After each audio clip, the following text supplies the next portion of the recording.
ফেসবুকের content monetize setup আপনার পেজে বা প্রোফাইলে কোন অপশনগুলা ঠিক থাকলে আপনি আপনার পেজ বা প্রোফাইলে কন্টেন্ট মনিটাইজেশন পাবেন। আজকের এই ভিডিওটাতে আমি দেখাবো বা আপনাদেরকে হাতে ধরে বুঝিয়ে দিব। একটু দেখবেন সবকিছু ঠিকঠাক আছে কিনা। যদি আপনার সবকিছু ঠিকঠাক থাকে তাহলে আপনি 100% আজকে না হলে কালকে বা কিছুদিন পরে আপনি পেয়ে যেতে পারেন ফেসবুকের কন্টেন্ট মনিটাইজ সেটআপ। এই কন্টেন্ট মনিটাইজ সেটআপ শুধুমাত্র ইনভাইটের মাধ্যমে কিন্তু সকলকে দিয়ে দিতেছে। বেশিরভাগ কন্টেন্ট মনিটাইজ সেটআপ দিতেছে প্রোফাইলে। তাই আপনার বা আইডিটা যদি প্রোফাইল হয়ে থাকে এই ভিডিওটা দেখুন, যদি পেজও হয়ে থাকে এই ভিডিওটা একটু দেখুন। তো কোন অপশনগুলো আপনি আপনার এখানে চেক করবেন ঠিকঠাক আছে কিনা। দেখুন এই পেজটাতে বা এই প্রোফাইলটাতে কন্টেন্ট মনিটাইজ সেটআপ কিন্তু চলে এসেছে। এখানে কোন অপশনগুলো ঠিক রয়েছে আমি একটু আপনাদেরকে দেখাচ্ছি এই প্রোফাইলের মাধ্যমে গিয়ে। তো দেখেন এই যে কন্টেন্ট মনিটাইজ সেটআপ। তো আমরা এখান থেকে এই পেজটাতে একদম শুরু থেকে দেখাচ্ছি। দেখেন আমরা প্রোফাইলে চলে যাচ্ছি। হ্যাঁ? প্রোফাইলে চলে যাওয়ার পর এখানে দেখেন এই যে প্রোফাইল। তো আমরা প্রোফাইল থেকে যদি এই যে ড্যাশবোর্ডে চলে যাই, প্রফেশনাল ড্যাশবোর্ডে। প্রফেশনাল ড্যাশবোর্ডে যাওয়ার পরে এখানে একটু যদি স্ক্রল করি নিচে, তো দেখতে পারবেন এখানে কিন্তু কনটেন্ট মনিটাইজ সেটআপটা রয়েছে। ঠিক আছে? তো আমরা যখন কনটেন্ট মনিটাইজ সেটআপ রয়েছে আমি আপনাদেরকে একদম কনটেন্ট মনিটাইজের ক্লিক করে দেখাচ্ছি। দেখতে পারতেছেন এখানে কিন্তু রিলস রয়েছে, ফটো রয়েছে, টেক্সট রয়েছে, স্টোরি রয়েছে, ভিডিও রয়েছে। ঠিক আছে? এবং এখানে দেখতে পারতেছেন $1 আর্নিং ও রয়েছে।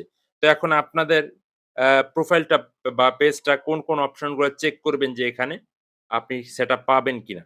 তো দেখেন এখান থেকে এই যে টুলস নামে যে অপশনটা রয়েছে, আপনি এই টুলস এর উপরে একবার ট্যাপ করবেন। ঠিক আছে? টুলস এর উপরে ট্যাপ করার পর এখান থেকে দেখতে পারবেন এই যে প্রোফাইল রেকমেন্ডেশন নামে যে অপশনটা দেখতে পারতেছেন, প্রোফাইল রেকমেন্ডেশন আপনি এটাতে একবার ট্যাপ করবেন। ঠিক আছে? এটার উপরে ট্যাপ করার পর আপনি এখানে দেখতে পারবেন এই যে প্রোফাইল রেকমেন্ডেশন এর এখানে তারাগুলা আছে কিনা। এই তারাগুলা ঠিক আছে কিনা আপনার প্রোফাইলটার। ঠিক আছে? যদি তারাগুলা ঠিক থাকে তাহলে আপনি 100% কনটেন্ট মনিটাইজেশন পাবেন। তারপর এখান থেকে এই যে পেজ স্ট্যাটাস নামে যে অপশনটা দেখতে পারতেছেন, আপনি এটাতে একবার ট্যাপ করবেন। এটাতে ট্যাপ করার পর এখান থেকে আপনি দেখতে পারবেন এখানে অ্যাক্টিভ লেখা রয়েছে কিনা। এই অ্যাক্টিভ মনিটাইজেশন, হ্যাঁ? অ্যাক্টিভ লেখা রয়েছে কিনা।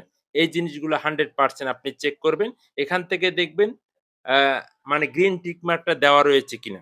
এগুলো অবশ্যই চেক করবেন। চেক করার পর আপনি এখান থেকে একটু ব্যাগে চলে আসবেন। ব্যাগে চলে আসার পর এখান থেকে দেখতে পারবেন মনিটাইজেশন টুলস। তো আপনি এটাতে চলে যাবেন। এটাতে চলে যাওয়ার পর আপনি দেখতে পারবেন আপনার এই যে অপশনটা দেখতে পারতেছেন, এই টুলসটা এরকম আছে কিনা।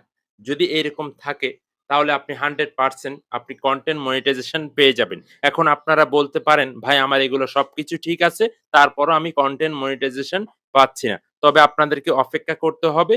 কিছুদিন অপেক্ষা করতে হবে। এটা জাস্ট শুধুমাত্র ইনভাইট এর মাধ্যমে কিন্তু দেওয়া হচ্ছে। Facebook যখন আপনাকে ইনভাইট করবে তো অবশ্যই আপনি সেটা পেয়ে যাবেন। তবে এইটা পাওয়ানোর জন্য অবশ্যই আপনাকে একটু পরিশ্রম করতে হবে। যেহেতু Facebook বলেছে যে text, photo, story, video, long video এবং লাইভ। তো এই জিনিসগুলো আপনাকে অবশ্যই চালিয়ে যেতে হবে। তো আশা করি বুঝতে পেরেছেন। যদি কোনো সমস্যা হয় বুঝতে, অবশ্যই আপনারা আপনার মূল্যবান মতামত জানিয়ে দিবেন। হ্যাঁ? সো আবার আপনি আরেকটা জিনিস চেক করবেন, এটা তো আমি দেখাই নাই। আপনার পেজে যে এলার্ট রয়েছে এগুলো আপনারা চেক করবেন। ঠিক আছে? তো এলার্ট, রিপোর্ট, কোনো রিপোর্ট আছে কিনা এগুলো চেক করবেন। সম্পূর্ণ ফ্রেশ রাখবেন আইডি বা পেজটা। তাহলেই আপনি পেয়ে যেতে পারেন। ধন্যবাদ। ভালো থাকবেন সবাই।